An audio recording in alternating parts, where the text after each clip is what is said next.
Hola, mi nombre es Sergio Vargas y quiero invitarte a compartir este espacio de diálogo e interacción llamado El Ciudadano, cuyo principal objetivo es mostrarte a aquellas personas que por su historia de vida, profesión o vocación de servicio le aportan valores a la sociedad. Porque vos y yo tenemos un gran desafío, dejar de ser habitantes para ser ciudadanos.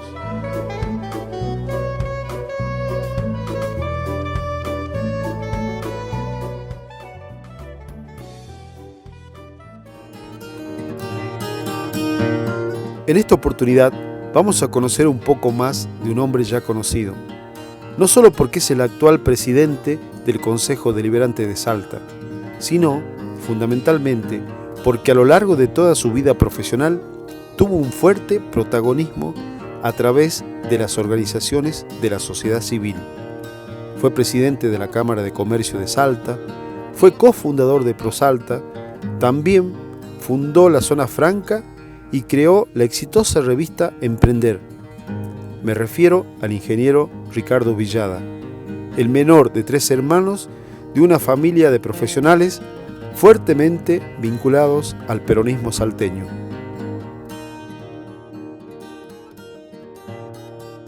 Bueno, Ricardo, muchas gracias por acceder a la invitación para que podamos charlar y conocer un poco de tu vida. ¿La política te eligió a vos o vos elegiste la política? Qué buena pregunta. Aparte, qué buena pregunta realizada aquí, en el Cabildo. Yo creo que un poco de ambas cosas. Yo desde chico participé y me involucré, ya te diría desde la primaria o la secundaria, cuando había que elegir algún delegado por la fiesta de los estudiantes, ahí estaba yo. Pero también se dieron circunstancias para que yo participe en la política. Se dieron circunstancias, yo llegué en una elección habiendo entrado, te diría, como concejal, de una manera muy simple, con pocos votos en realidad, y terminé siendo el presidente del consejo porque las circunstancias se dieron. Así que yo creo que hay de los dos, has visto cuando las cosas se unen, yo creo que hubo de esa manera. De todas maneras, sí, lo que yo siento personalmente es que vivo con mucha intensidad esta etapa de mi vida. Cuando vos recién mencionabas que fuiste secretario de gobierno, jefe de gabinete de la gestión de Alejandro San Millán, cuando era intendente de San Millán, y me acuerdo que ahí, en la charla que tuvimos anteriormente, vos me habías comentado que fuiste uno de los gestores de un plan estratégico de desarrollo de la ciudad, que era el PIDUA, ¿puede ser? ¿Qué pasó con eso? Yo desarrollé, obviamente, en mi actividad como ingeniero, como empresario, siempre estuve vinculado a las cuestiones de la planificación y demás. Y efectivamente, cuando ingresé en ese momento, que lo ingresé no desde la política, sino desde mi rol de presidente de la Cámara de Comercio e Industria de Salta e integrante del Foro Económico, impulsamos la necesidad que en Salta haya una planificación en cuanto a su crecimiento y demás. Se sancionó el PIDUA y lamentablemente luego no se tuvo muy en cuenta, por lo tanto no se hizo la renovación que cada 5 años debía hacerse. Así que bueno, ahora estamos retomando un poco eso. El PIDUA se sancionó en el año 2003. Imagínate, estamos en el 2017 y hay muchas cosas que han quedado con una muy buena tinta, con una muy buena letra en la planificación, en un lindo librito, pero que en la práctica lamentablemente no se tiene en cuenta. Vos sabés que yo observo, camino a la ciudad como vecino, digamos, de la ciudad, y el ingenio popular dice que ya no vivimos en el Valle del Lerma, que vivimos en el bache del Lerma, ¿no?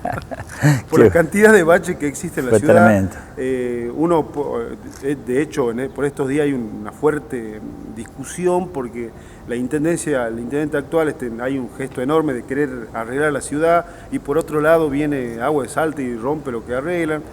¿Qué pasa? ¿No hay un plan? Yo por ahí observo eso, ¿no? Que a lo mejor falta un poco planificar la ciudad que queremos todos.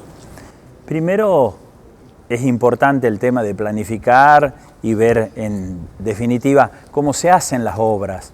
Las obras con material bituminoso, lo que la gente conoce como asfalto, muchas veces no soporta el tránsito de vehículos pesados como es el transporte colectivo. Pero también tiene que ver con que durante mucho tiempo no se hizo mantenimiento. No solamente hay que hacer las obras. No sé si vos te acuerdas, años el tema se hacían las obras, pero después pasaban los municipales y rellenaban con alquitrán para sellar la junta, para que no entre agua, porque el agua cuando entra luego comienza a hacer daño. Así que yo creo que también ahí se suma algunos factores, la falta de mantenimiento, las obras no adecuadas y obviamente un sistema de red de agua que es obsoleto, que no se han hecho las adecuaciones en el tiempo, la empresa concesionaria actual ni la anterior hicieron las obras y hoy resulta que todas las calles tienen pérdidas y obviamente el agua de arriba o el agua de abajo es obviamente un enemigo letal para el asfalto y para el pavimento en la ciudad. Dicen que no hay peor cosa para un hombre que tener conciencia y no tener poder. Digo, conciencia de los problemas que hay en la ciudad y poder para poder transformar esa problemática. ¿A vos qué te dio y qué te quitó la política? Me dio obviamente la oportunidad de hacer muchas cosas que por ahí uno se quejaba. Por ahí, digamos, yo, como mucha gente, como quienes nos están viendo, por ahí te enojás y decís, bueno, pero esto podría ser de esta manera, ¿por qué no hacen las cosas de esta manera y demás? Entonces me dio la oportunidad de hacer. Te quita siempre, obviamente, tiempo para los amigos y la familia. La política es una actividad, te diría, de dedicación absoluta, porque vos la vivís en todos lados. Hasta me pasa con mi familia, yo voy a una reunión familiar y mi propia familia me plantea temas que tienen que ver con la ciudad, con sus problemas, que si los vendedores, que si las habilitaciones comerciales, que si el estado de las calles, todo tiene que ver con la vida de la ciudad. Entonces, obviamente, llega un momento que eso te carga mucho y necesitas, como te digo, tener tiempos de tranquilidad y de paz. Como vos decías, uno tiene que ser consciente de todas las cosas que hay que hacer, pero debe ser paciente para lograr hacerlas. Vos sos una persona que viene de la sociedad civil, trabajaste mucho desde las organizaciones del tercer sector, pero bueno, digamos, también podés observar que la política es la principal herramienta para transformar la realidad. ¿Vos te gustaría ser intendente algún día de Salta? Me apasiona mucho la ciudad, me apasiona mucho en muchos sentidos, te diría. Disfruto de esto, disfruto de lo que es Salta, de sus bellezas, de su patrimonio, pero también cuando te alejas un poco del centro de la ciudad, disfruto también de esa gran ciudad que tiene muchas pequeñas ciudades, pequeños centros que responden a idiosincrasias de gente que se fue asentando, que vino del campo, que vino de otros países, y fue generando comunidades, ¿no es cierto? Entonces tienen sus creencias, sus convicciones, y eso realmente me apasiona mucho. Y poder ayudar como intendente a que mejoren las cosas, a continuar muchas de las cosas que está haciendo el intendente actual, Gustavo Sáenz, obviamente para mí sería un honor poder llevarlo adelante, ¿no? Recién mencionabas que bueno, la gente del interior generalmente se viene a las capitales en busca de trabajo. Claro. Y también, ese es el principal problema que existe hoy, la principal preocupación que existe. Yo camino el mucho. Trabajo y la seguridad también. Yo recorro mucho la ciudad. Lo he recorrido durante estos 3 años que me han tocado ser concejales. Y la verdad te digo que a medida que transcurrió el tiempo ha crecido la necesidad de trabajo. Hoy por hoy, como te digo, antes había mucho reclamo en términos de obras, en términos de cosas, digamos, pero hoy por hoy la gente está realmente afligida por la falta de trabajo. Hace falta más oportunidades y por lo tanto uno hace voto para que la economía sane, que de una vez la economía sane y pueda generar las alternativas que yo creo, ninguno tenemos duda, teniendo un país tan rico como el que tenemos, teniendo un país inclusive equilibrado en cuanto a sus recursos naturales, su superficie y demás, versus la cantidad de habitantes, es un país bastante equilibrado, así que uno espera realmente que la economía de una vez por todas comience a dar las respuestas que la gente necesita, no que las empresas o que gente de otros lugares necesita. Este país necesita ser bien vivido por la gente que vive acá y en particular esta ciudad merece ser vivida por la gente que vive acá. Vos venís de una familia peronista, me contaste de tu tío, de tus padres, fundamentalmente de tu papá, que te afiliaste a los 21 años creo al peronismo. Al Partido Justicialista, al Partido exacto. Justicialista, digamos. Sos justicialista. ¿Cómo hace un justicialista para apoyar a Macri? Yo creo que Antes las cosas estaban, te diría... pregunto esto, Ricardo, Sí. porque digamos, me da la impresión de que Macri está como a las antípodas de lo que son las banderas del peronismo. Me gustaría que me lo comentes. Es difícil, te digo, mirá, nosotros tuvimos en una etapa del peronismo, luego de haber perdido, en el 83 el peronismo perdió, luego vino Menem, y nosotros creíamos que iba a ir para un determinado lugar y terminó yendo para otro. Como quien dice, acá corrió mucha agua bajo el puente. Yo te diría, en años A las cosas eran más claras, por un lado estaban los peronistas, por un lado estaban los radicales. Hoy por hoy te digo, esas divisiones son mucho más difíciles de realizar.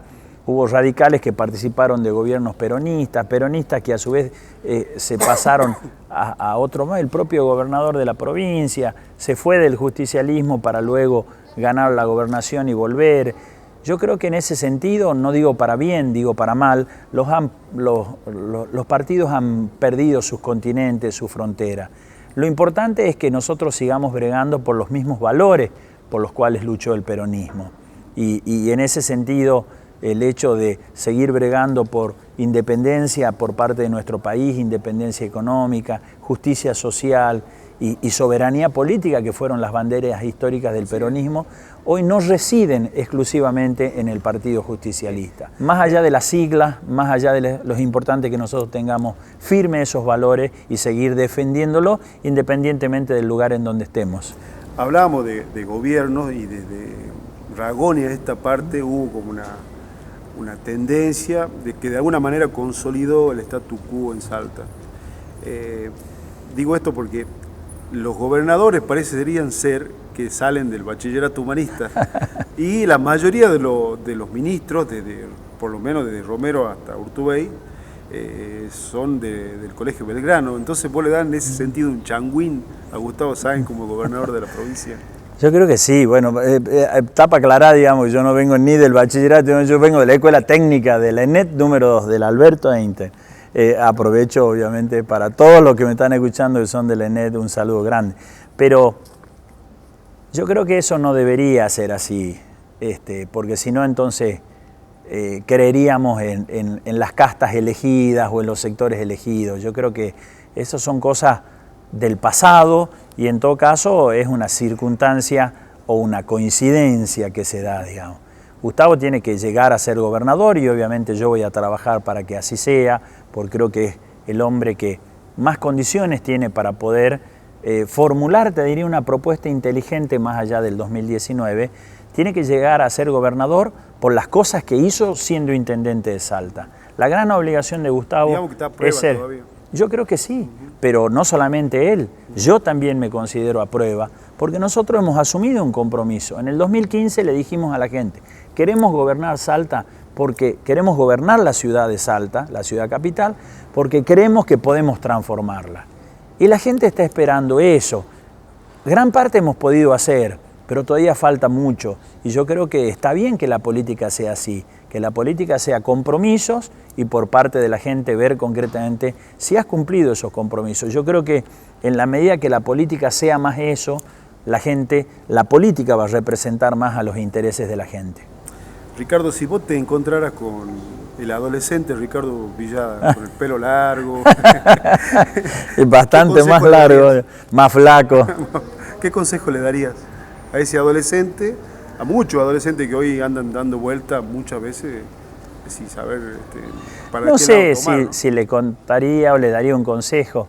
Sí reflexionaría con él. Uno cuando es joven cree que los fracasos o que las cosas que no lográs son frustraciones. Y en realidad cuando vos sos más grande te das vuelta y te das cuenta que vos sos un todo, que las cosas que vos has hecho, que has podido hacer, también provienen de las cosas que no lograste. Yo cuando comencé a ir a la universidad siempre soñé con ir al Instituto Balseiro. Yo quería ser ingeniero nuclear y no lo pude hacer porque fui y rendí un examen y no aprobé el examen, pero no entré dentro de los 30 que entraban al Instituto Balseiro. Y en ese momento fue una gran frustración, fue un gran sufrimiento y uno pensaba que el mundo se acababa. Y en realidad no, el mundo te da cientos de oportunidades y creo que para los jóvenes es eso, ¿no? Que luchen, que no se rindan, pero que no se tomen todo como que el mundo se termina. Bueno, Ricardo, vos sos presidente del Consejo Deliberante de la Ciudad de Salta, por lo tanto estás obligado a tratar de ser un ciudadano modelo. ¿Qué hace Ricardo Villada para ser un buen ciudadano? Una anécdota. Cuando en mi otra vida, como digo yo, yo por ejemplo iba por la calle y como mucha gente, también te insultabas o renegabas y demás. Y una vez ya siendo concejal y siendo presidente, iba por el Parque San Martín, dio vuelta y me terminé insultando con un chofer de colectivo. Y en ese momento es como que tomé conciencia y yo dije, no, obviamente que no. Y yo creo que hasta en esas pequeñas cosas tenés que obviamente predicar con el ejemplo. Nosotros hacemos las normas que pretendemos que cumpla todo el mundo. Desde, por ejemplo, hay amigos que se ríen, yo voy a un lugar y si estoy manejando yo no bebo alcohol, digamos. Normas en el tránsito, normas que tienen que ver con el cuidado, ser considerado, ser tranquilo, digamos. Es parte, creo, de lo que tenemos que hacer quienes tenemos la responsabilidad te diría, de rendir tributo a este gran honor que nos dio la gente de que seamos autoridad en Salta. Estas paredes, como te digo, estamos en un lugar absolutamente histórico. Esto es Salta, digamos, y el ser autoridad de esta ciudad es una responsabilidad enorme y por lo tanto tenemos que predicar con el ejemplo. ¿A vos te gusta leer? Sí, claro, me gusta. Yo tengo un gran defecto, digamos, que nunca termino un libro. Yo soy un lector siempre interrumpido. Comienzo, pero no lo sigo. Comienzo, pero no lo sigo. Es como que los cierres se hacen en mi cabeza. Yo leo y releo El arte de la guerra. Es un libro, Sun Tzu. Es un libro complejo y hasta te diría difícil, pero tiene que ver mucho también con que yo leo, interpreto, hay veces que lees cosas y no las entendés, o en el contexto, y digamos, y bueno, es una de las cosas que leo. Te preguntaba porque yo te quería obsequiar un libro Muchas que tiene gracias. que ver con esta propuesta, ¿no? Que un poco es el leitmotiv de esta charla del ciudadano, que tiene que ver con ese paso que deberíamos darlo todos, de habitantes a ciudadanos, para construir una mejor ciudad, una ciudad mucho más justa, más equilibrada, más participativa, así que te lo quería obsequiar. Yo te agradezco y le voy a pedir a Trilce también que me acerque, porque obviamente, yo agradezco obviamente, sí, aparte cibermilitantes y nuevos electores, yo creo que es importante que la política se amigue con las cosas normales de la gente, ¿no?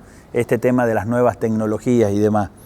Y agradeciéndote obviamente esta oportunidad de charlar y esta oportunidad de estar en este lugar, como sé que sos un ferviente defensor y hacedor, digamos, de la cultura del ciudadano, yo te voy a dar algo muy esencial que debería saber cualquier persona en nuestra ciudad. La Carta Orgánica Municipal es algo que me parecía que debías tener, bueno, para que vos lo tengas, digamos, también como tu libro y como un libro para otros también. Sí, deberíamos buscar un ejemplar más chiquito para uno de bolsillo, ¿no? Pero bueno, está bien, este es simbólico. Este es como el símbolo, pero bueno, obviamente queda en el corazón. Bueno, también desde mi lugar de ciudadano me comprometo a leerlo y obviamente a buscar de la forma, los mecanismos de la banca ciudadana y demás que existen, de la participación, del presupuesto participativo. Y bueno, tiene que ver también con la propuesta del libro, ¿no? De dar a conocer eso a la gente para que de alguna manera todos podamos ser más ciudadanos y menos habitantes. Muchas gracias. En buena hora. Un placer. Un verdadero gusto. Igualmente. Un gusto. Cuando elegimos charlar con Ricardo, nos pareció que el lugar indicado era el Cabildo Histórico, en donde en épocas pasadas se reunían aquellas personas preocupadas por el buen funcionamiento de la ciudad. Tanto ayer como hoy, el interrogante es el mismo. ¿Somos buenos ciudadanos? ¿Nos comprometemos con la ciudad? Y concluimos que un buen ciudadano es aquel que después de haber comido bien, educado bien, hacer el deporte que quiso y habiendo estudiado en la universidad, sale a la calle y se pregunta: ¿a quién le debo algo? ¿Qué puedo hacer por mi ciudad? Seguramente, si esta pregunta se harían aquellas personas que hoy ocupan espacios de decisión, estoy convencido que viviríamos en una ciudad mejor.